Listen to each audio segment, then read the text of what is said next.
Hi, this is MATZ, the creator of the Ruby language.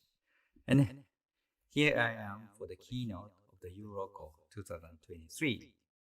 And I am awfully sorry that I am not I'm not able to attend there, uh, mostly due to the still remaining pandemic.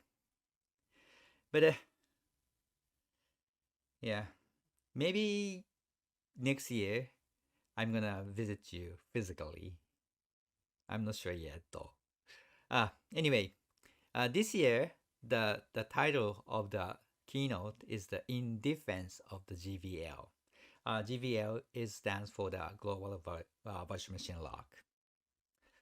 Uh, Recently, the Python community accepted the proposal named the PEP 703, which is the making global interpreter lock optional.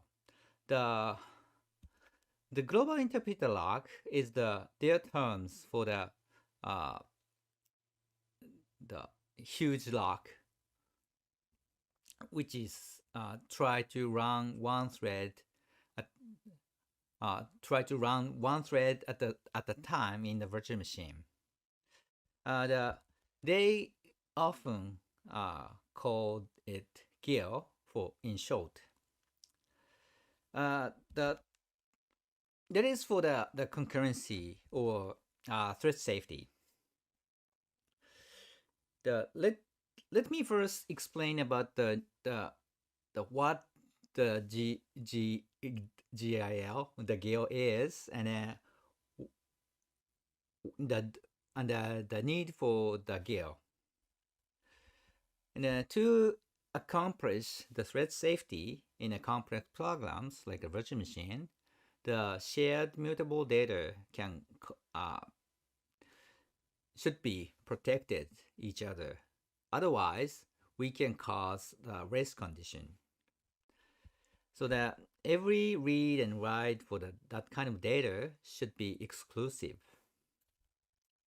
Uh, and you may, as you may know, or maybe you can imagine, making complex program like a virtual machine and the interpreters, making them thread safe is difficult.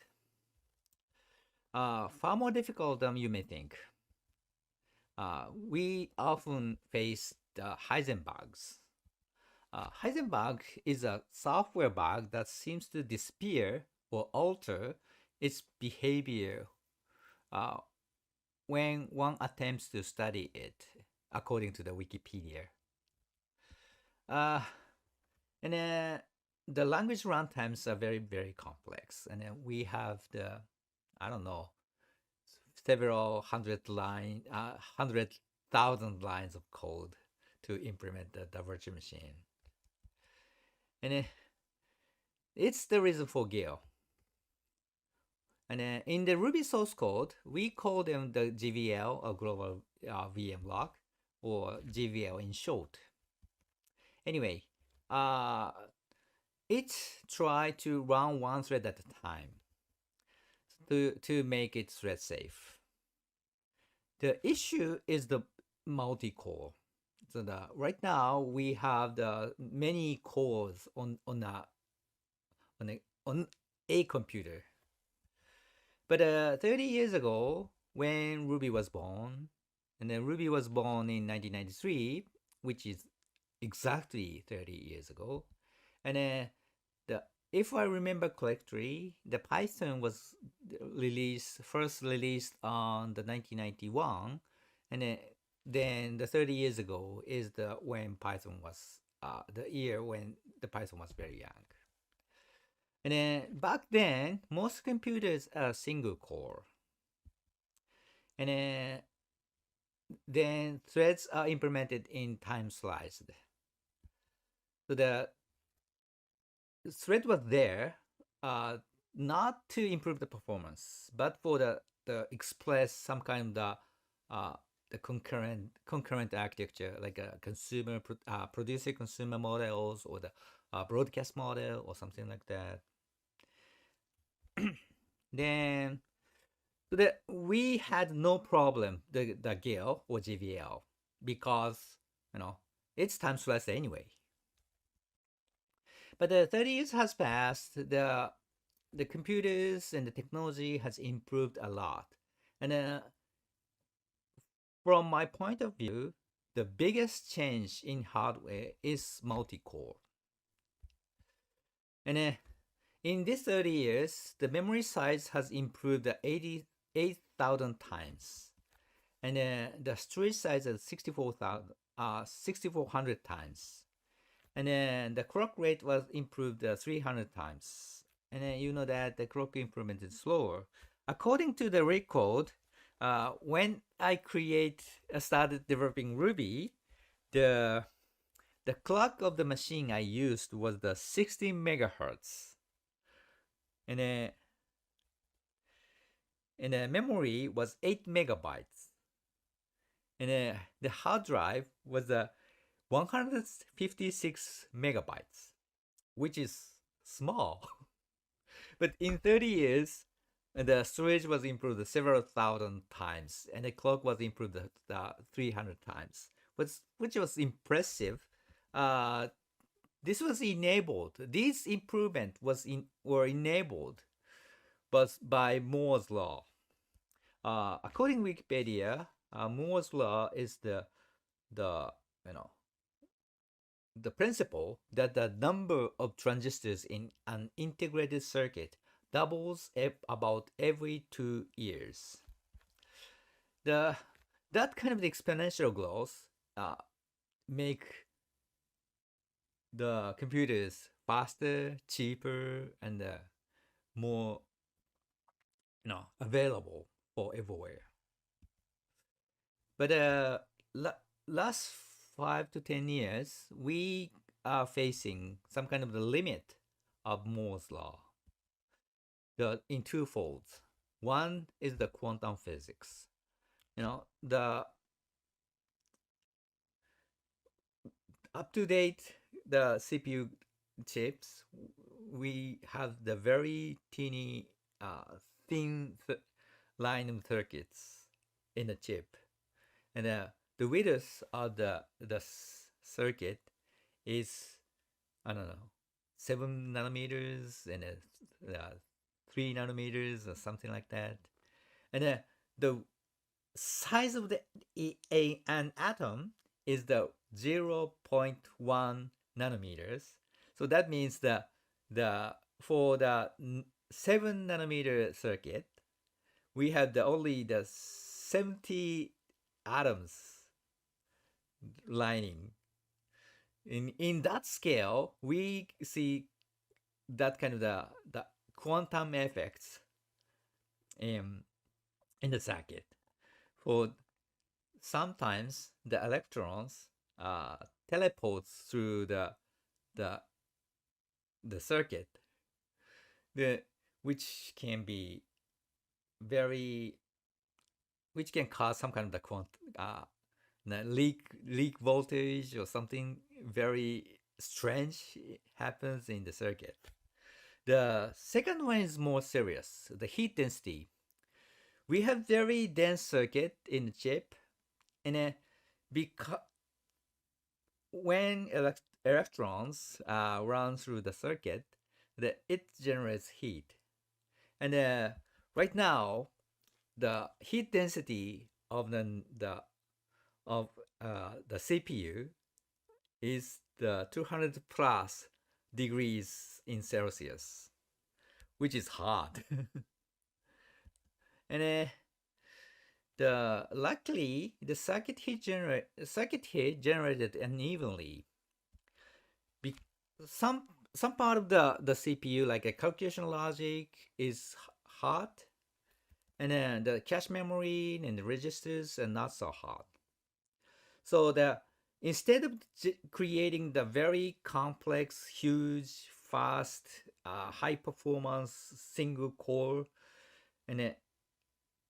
but split up the smaller cores and distribute around on a chip, reduce the average heat of a chip, so that we can distribute the heat around around the chip by using the multi cores. Uh, that is the reason behind the we need parallelism. Uh, you know that the Japanese people have some kind of the pronunciation issue with L and R's. The parallel is the hardest one of the hardest words to pronounce in for Japanese people like me. But parallelism, I'm sorry, parallelism is the uh, parallelism means physical concurrency, and the we need parallelism to improve the performance right these days. The parallelism is the first strategy to improve the performance of the software. And then so that basically the using threads improves performance right now. But remember that the GIL prevents parallelism, so that the people hate GIL. They claims to the core developers to kill the GIL. That if you abandon the GIL, we need some kind of the alternative approach, which is the fine grain lock. The fine grain lock means that we have to lock and unlock around all data access to make these access exclusive. But we have two problems for the fine grain lock. The one is if you forget to protect slightest access, you will get significant bugs like Heisenberg. that is that, that is hard. But this kind of bug is theoretically solvable. You know, you if you don't forget everything, you protect every access. You will no longer see the this kind of the Heisenberg. So that if you put enough resource to address this kind of the protection, so that this problem is solvable. But second one is more serious. The fine grain locks makes virtual machine more complex, more consumes more memory, and make the software slower. And actually, we have tried in Python community in the Python 1.4 era, so that they try to experiment on the fine grain lock. And for us, when we are working on the Ruby 1.9, we have also experimented, and the result was the fine grain. The virtual machine with the fine grain lock consumes more memory, and the significantly slower than the GIL version, which is sad. So both communities abandoned the idea of the fine grain lock. But in Python community, the call for the kill the GIL is getting bigger and bigger each year, so that they finally decided to remove the GIL for their virtual machine. The process and the approach to remove the GIL is described in the document called the PEP 703. I mean, I really respect the Python community. They are transparent and they document everything, and it's it's unfortunately Ruby community is not that well documented, and we are improving. But anyway, the reading the Python PEP Python enhancement proposal, the PEP 703, that we can read, we can learn the strategy to remove the GIL, which is the improving the reference counting, the fine grain logs, and the other improvement. Actually, the Python GIL deletion is harder than Ruby, mostly due to the reference counting. They use reference counting to manage the memories, the objects. The first Python virtual machine maintains a reference count for each object. Each object knows the number of the other object reference to that object. And if you change the reference by, say, assignment, they try to reduce the reference count of the old reference, and then increase the count of the new object of the first Python virtual machine tries to maintain the number of the references every time assignment and the reference changing is done. That's kind of hard. But remember that the reference count itself is a shared mutable data, which is kind of the nightmare for parallelism. They need to address that kind of reference counting to remove the GIL. Their strategy to address the reference counting is in a three strategies. The first one is the immortalization. The second one is the bias reference counting. The third one is a delayed reference counting. The immortalization is they abandon the reference count manipulation for some objects because some objects like classes or some kind of the type objects in the Python programs remain alive for to the end of the program, so that the life cycle is the same to the program itself, so that you don't have to maintain the reference count for those kind of objects.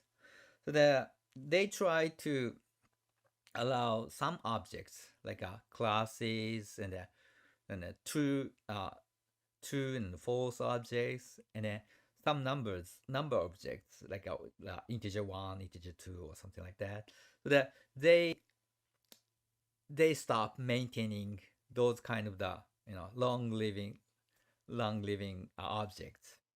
The second one is the bias reference counting, which is kind of interesting idea.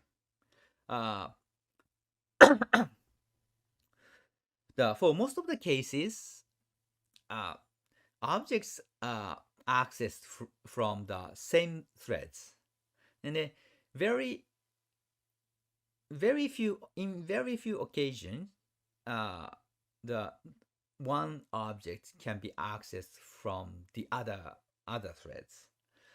So that they try to separate the reference count into one is the reference count from the same threads. The other is the reference count from the other threads. And they maintains the thread, the owner thread's ID, and the reference count from the same threads, the reference count from the other threads. For most of the cases, the reference count is from the same threads, so that you don't have to maintain the exclusiveness of the reference count. So that just add and adding and subtracting is the reference count is okay.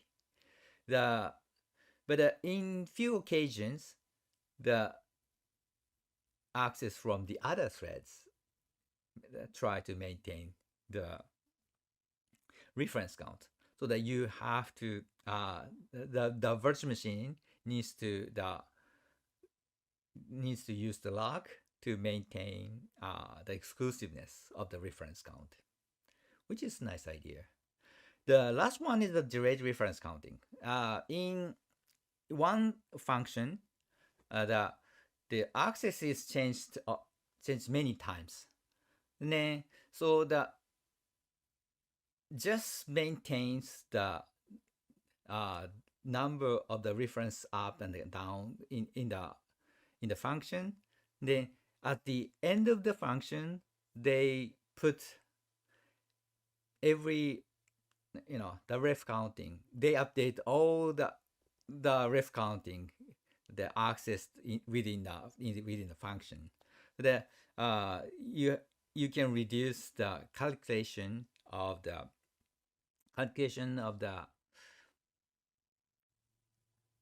reference count in the object.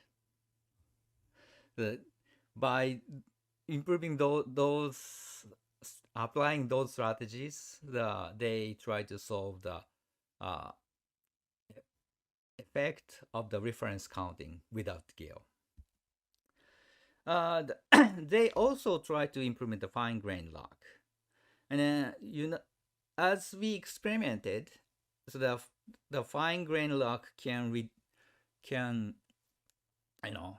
consumes more memory and the decrease the performance, but they try to use the optimistic locks when possible.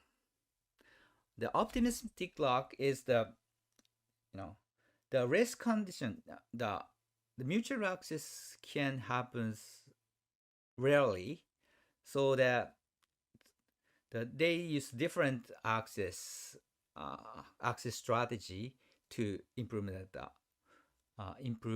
the exclusiveness by using the CPU instruction named the CAS instruction. It is to explain the optimistic lock. It requires several hours more talk, and I have to admit the detail of the optimistic lock. But the things is that by using the strategy named optimistic lock, they can improve the effect, the drawback of the fine grain lock. But the containers like the list and hash arrays and hash in our terms, and dict and list in the Python terms needs the optimistic lock cannot be applied to those containers, so that they need to add the fine grain lock, the traditional fine grain lock, to those container objects. Then the changes described in the PIP 703, which has they have more ideas like improving the underlining malloc or and other nifty ideas, and in total those changes are huge, and they estimate the change would cost them more than 5 years, so that they gradually improve the virtual machine to remove the GALE. But we really respect them, and but we still have small doubts for the realistic of the PEP 703, because of how much real world problem can be improved by removing the GALE, despite the cost of the more than 5 years.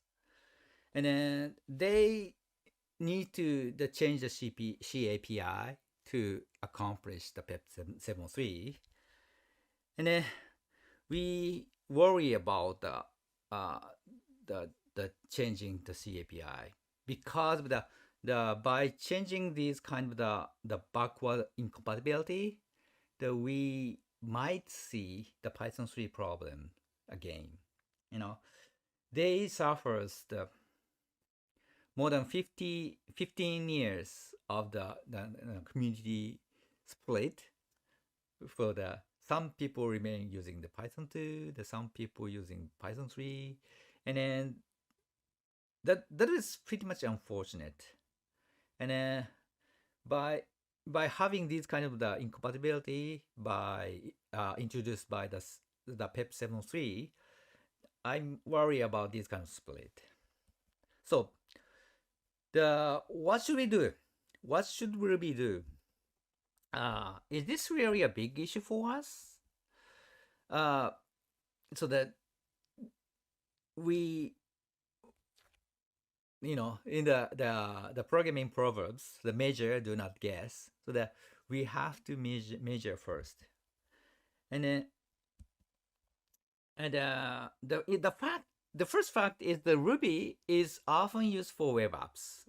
Ruby is not designed for Ruby web apps, but most people here use Ruby to implement the web application, like Rails applications. Maybe some people use the Sinatra or something. But anyway, Ruby is often used for web apps. And web apps has less problem with the GVL. Because the HTTP request itself is the independent, the thread, the stateless request. Those access are multiplexed by Puma or the Unicorn or something. So those kind of the multi-core usage can be done via operating systems, not the virtual machine. So we don't have to worry about the using the multi-core when we are working on the web applications. The second one is the I/O boundness, because which one? Oops. The most web applications are I/O bounds, which is the bottleneck is somewhere in the I/O, like a network connections, a DB access, or something like that. So that the the time is mostly used for the blocking operation. So that if we can avoid the blocking state, that we don't have to worry about the I/O bound things. And then in Ruby virtual machine, the threads release the GVL for on every I/O operation. So the blocking I/O, so the system calls and the C functions that may block. So that before calling them, the Ruby release the GVL. So that if the other threads are waiting for the waiting, so that the controls the passes the other threads, so that you don't have to worry about the blocking operation in Ruby virtual machine. So the removing GVL only works for the CPU bound applications, which is rare for Ruby applications. Right. Then so we have less motivation for removing GVL than Python community. In the PEP 703 describe the motivation behind the attempt to remove the GIL, and then they try to feed the GPU to the data to process in, say, the machine learning or something, so that they need to thread working using multi-core or something like that. But unfortunately, we have less usage of that kind of things. That for web applications, we have less motivated to remove the GIL. The with GVL, the VM will be much simpler, and the GVL is safer, and GVL is less error prone, and GVL consumes less memory, and GVL is faster for most of the cases. Then, uh, we see less problem uh, in the Ruby community. But GVL is often you know considered as some kind of the scapegoat of the performance. And yeah, to tell the truth, GVL is bad for CPU bound apps, but we seldom have the CPU bound apps in Ruby. To address that kind of the rare CPU bound tasks, we introduce Raptors. Raptors means Ruby plus actors, and then introduced by the Ruby 3.0. The by introducing Raptors, the global the virtual machine lock becomes the per Raptor lock. So that means that each Raptors the only one thread run in one actor, but the other actors run separately without any exclusive lock or anything. So the actors can run in parallel, and actors can offload CPU bound task. This is the example, the very simple and stupid example of the reactor can offload the CPU bound task. The try function is the famous benchmark programs in the Lisp community, and if you call try, they recursively call try function over and over, and then the sequential version, so that we call the try function 4 times. And then in parallel versions, we create the 4 reactors, each independently call try function 4 times. And then if you try these programs in Ruby newer than Ruby 3.0, the fundamentally the parallel version runs nearly 4 times faster than the sequential version. That's nice. In that way, we can allow users to offload the CPU bound task. So that uh, we decided to walk along with Raptors for the CPU bound tasks, and then we are not going to remove the GVL anytime soon, so that we walk along with GVL for now. Maybe in the future, we may take time to remove or reduce the GVL. I mean, but our motivation is not that high than the Python community, and the priority of the remove the GVL is lower in our community. Anyway, so even with the GVL, we happily utilize the multi-core in these days, especially for web applications, and then we can live happily with GVL for right now, and then we are trying to make Ruby for help us to enjoy the programming and for happy programming. So happy hacking, everyone, and enjoy the rest of the conference. Thank you. And this talk is sponsored by NSL company in Japan, which sponsored me for last 26 years. And OSS Vision, which is the new company I created back in Japan to do some kind of the consulting and the helping other companies. And I have been sponsored by the GitHub sponsors. And thank you, everyone. And especially my all of my work is sponsored and helped by the Ruby community, including you. And thank you. Bye.